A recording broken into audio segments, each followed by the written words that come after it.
I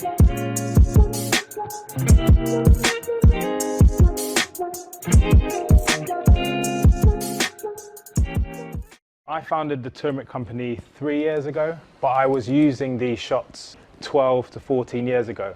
I'm also a professional footballer, and as a youngster, I suffered with some really bad injuries, which I subsequently needed surgery for. After the second surgery on my ACL on my left knee, the surgeon said to my dad as a 17-year-old that I probably wouldn't have the career that I was most likely going to have, and that I would never recover to the point where I could actually play freely to become a top professional in my field. The doctors began prescribing standard medication, began training again, began playing, but I suffered with severe inflammation. Every time I'd play, my knee would swell up, I'd have chronic aches, chronic pains. It was turmoil for probably 6 months of my life. So after 6 months of doing that, I began looking potentially at different career paths. But I made a decision very young that I wanted to pursue football, and I was dedicated to it. I reached out to my dad and I said, look, we need to do something else. There must be a natural way. So we began doing research.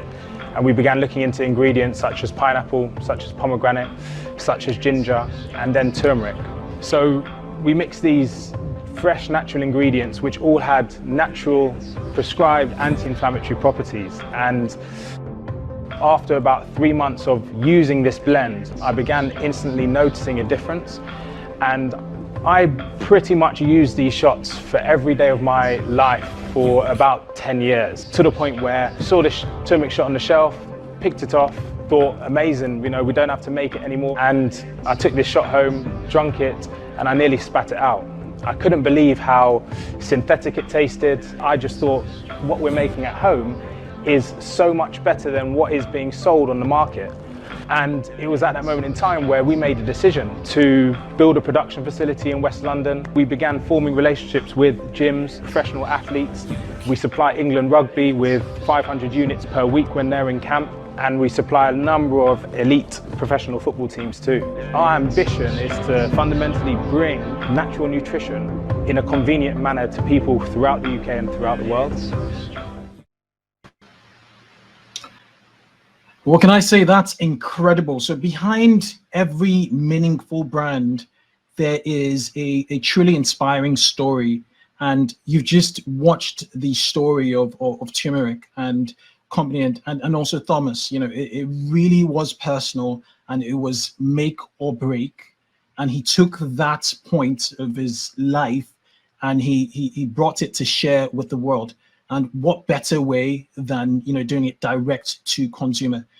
I'd like to introduce Thomas Hal Robson. He is a football player at the highest level. There are only about 500 or so, football players in the Premier League in the UK. So if you're in States, it's more like the NBA All Stars.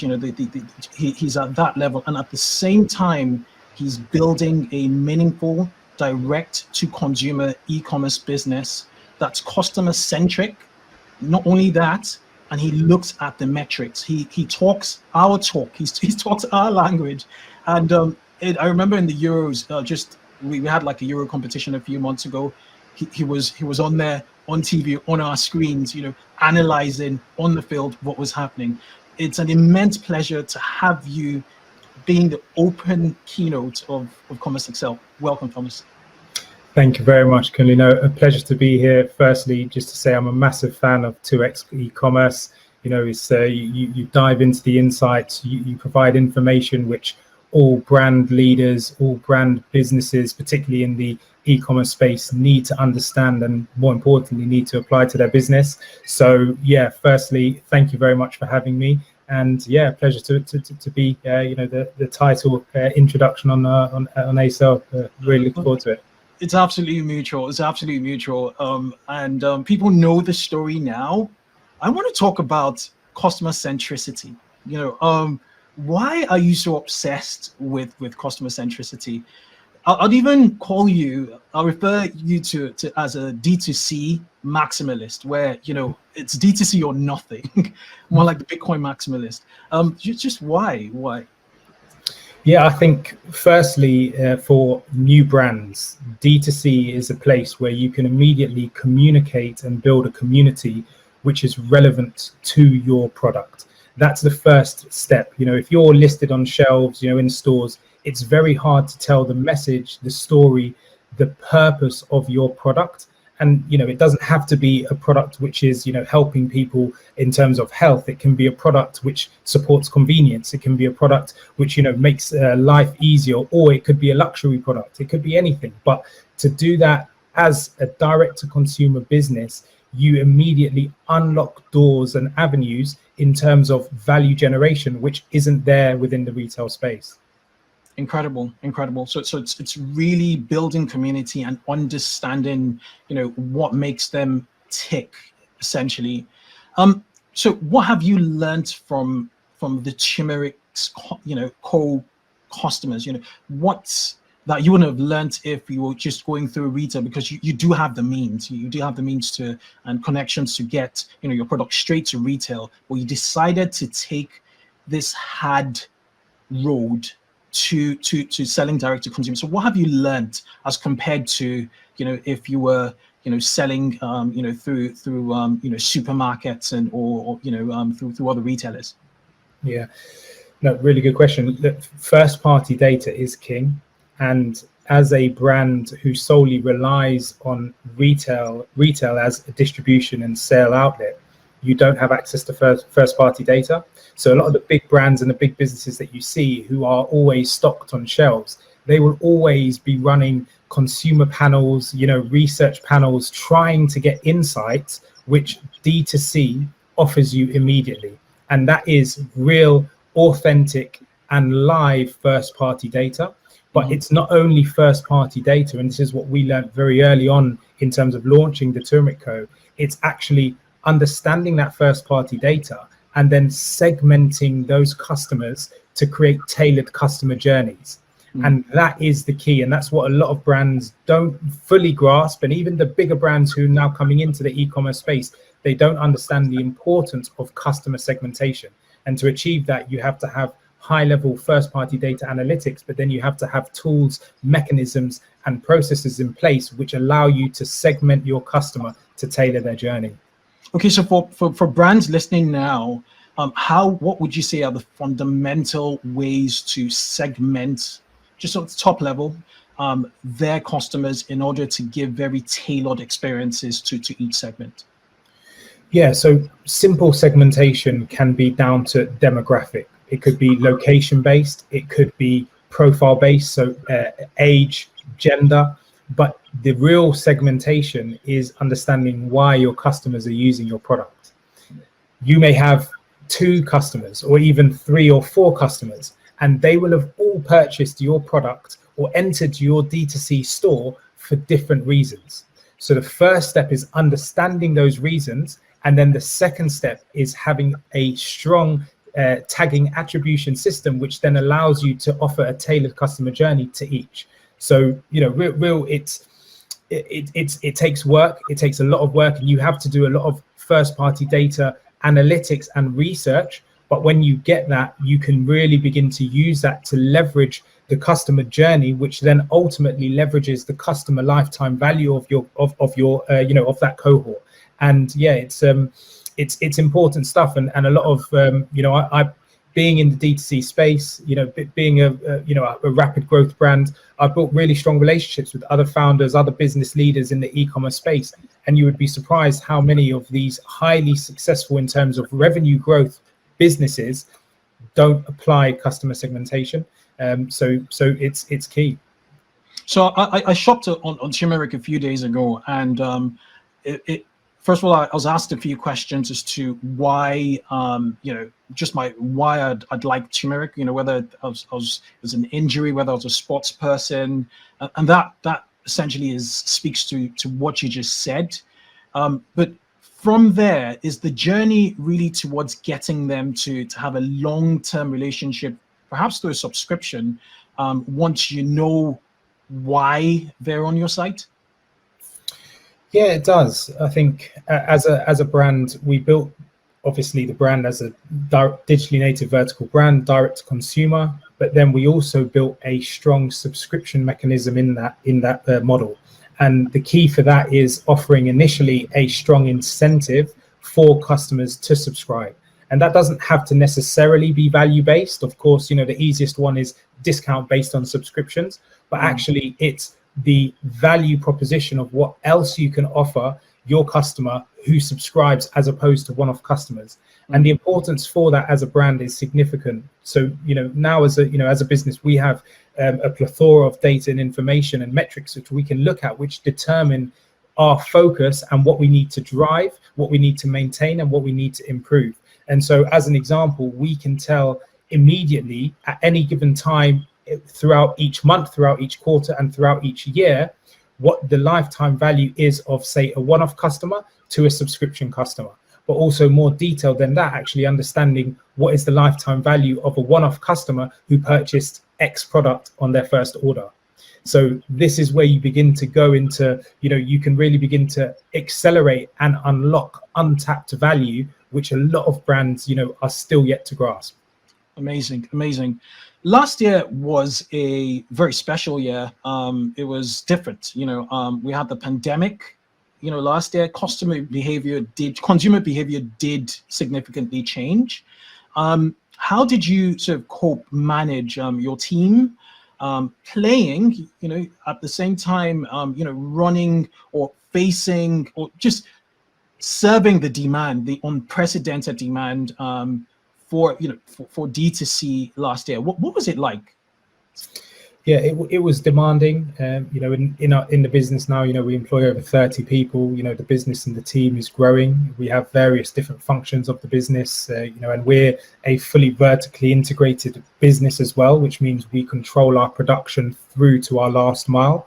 And so in terms of dealing with the demand that we experienced over the course of the last 18 months, it has been all around operations. You need to drive efficiencies. You need to have strong procedures, protocols in place. And that stems from everything from, the customer journey on when purchasing through to that last mile when they receive their product. And more importantly, following, so that customer journey, where do they go? What do you do? And that's always an iterative process. You want to continually be analyzing it, understanding the data, monitoring it, and adapting it to continue to drive efficiencies and drive optimizations.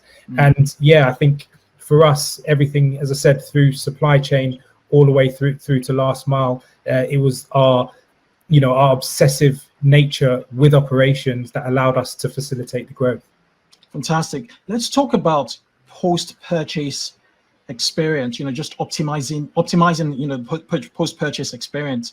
What learnings? There were lots of purchases last year, so you had a lot of data to crunch to. So what learnings have you sort of taken from last year's experience, from a post-purchase perspective in 2021? What are you doing better?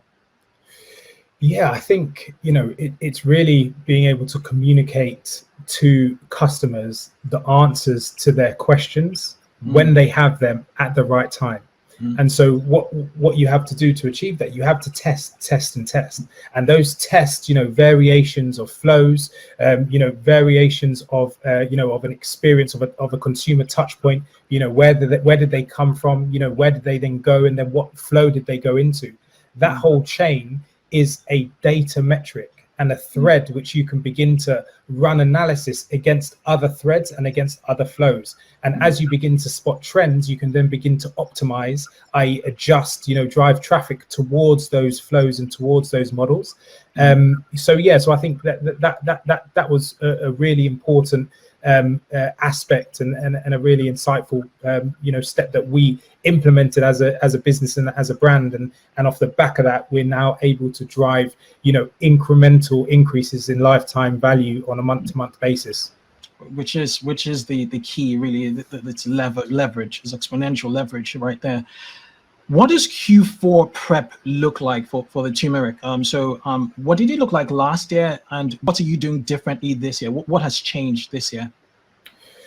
Yeah, so I think we obviously have a bigger team, so we can prepare more. There's a lot of the campaigns which are always run in Q4, but really it's Q4 for us as a brand and as a business is really about driving even higher retention rates.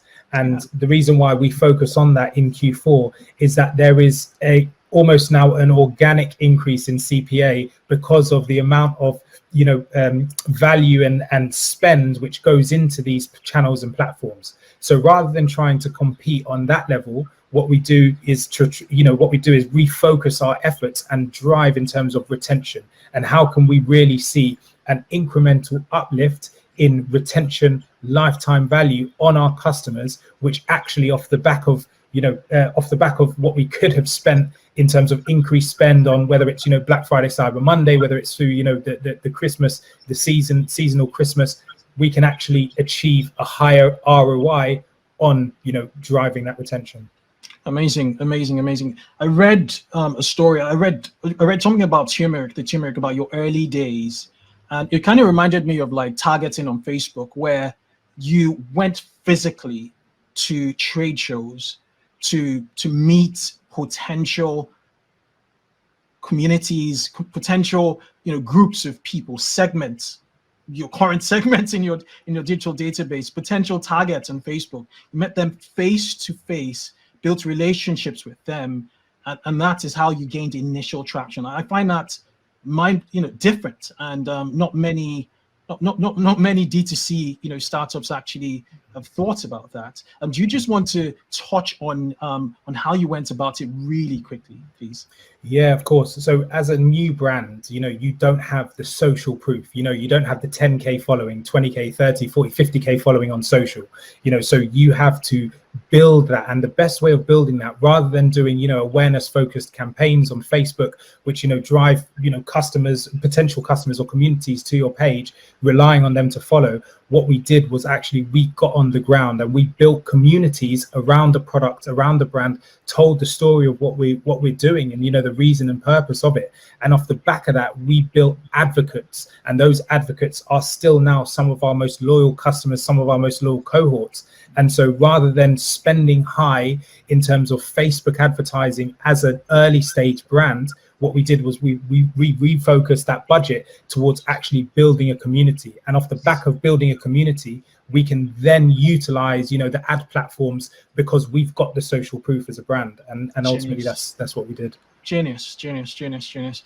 Okay, let's talk quickly about culture, company culture. You said the team has grown quite significantly over the past year. How do you retain, what does culture mean to you, right now? And how do you sort of ensure everybody's as passionate, about you in the organization? Because it's very difficult to let that sort of permeate. Yeah, definitely. Company culture is obviously massive, and particularly in a digital brand where a lot of the operations can be done remotely. So you're not in physical contact with your team. And so how do you keep the team motivated? It's challenging, and every brand within the digital space does face that. But for us, what we've done is we've built a team of winners. And I think luckily from my experience in the sporting world, I understand the importance of having a winning culture. And if you can bring in team members with characteristics of a winning mentality, driven, ambitious people who want to commit to doing the right thing, it essentially allows you to create a culture which our team, every single member of the team, we want them to feel like this is their company, because it is, they're part of that journey. And ultimately then being able to take that team on the journey with you. Communication is vital, transparency is vital, always having an open door, being able to anyone to communicate anything that they're feeling. But it's a massive point, because wellness, company culture is really, really important at this moment in time, and something which we're continually trying to improve. We haven't cracked it. We don't have all the right answers, but we're committed to continuing to learn. Yeah, it's people all the way, whether it's your customers or your team. A final question for just this speaks to our American audience. What's your favorite American sport? Yeah, so favorite American sport would have to be American football. So I'm a massive fan of the Super Bowl. I always tune into the Super Bowl every year. Even though it's like 3 o'clock in the morning here, but I've probably just finished emails. But yeah, so it's that's my favorite sport. Yeah. What's your favorite sport, team? There's a few, obviously, yeah, I wouldn't say I'm a glory hunter, but I would say, I quite like, the Tampa Bay Buccaneers. They're and they obviously, won the Super Bowl last year. But yeah, I think I've got a few. I'm not committed to one. Okay, incredible. Thank you so much for being part of the Commerce Accel experience. Thomas, it's a pleasure. I'm so happy you made it to keynote. Bless. Thank you so much, Kunle, and really great what you guys are doing, and it's going to be a great success. Cheers. Thank you. Thank you.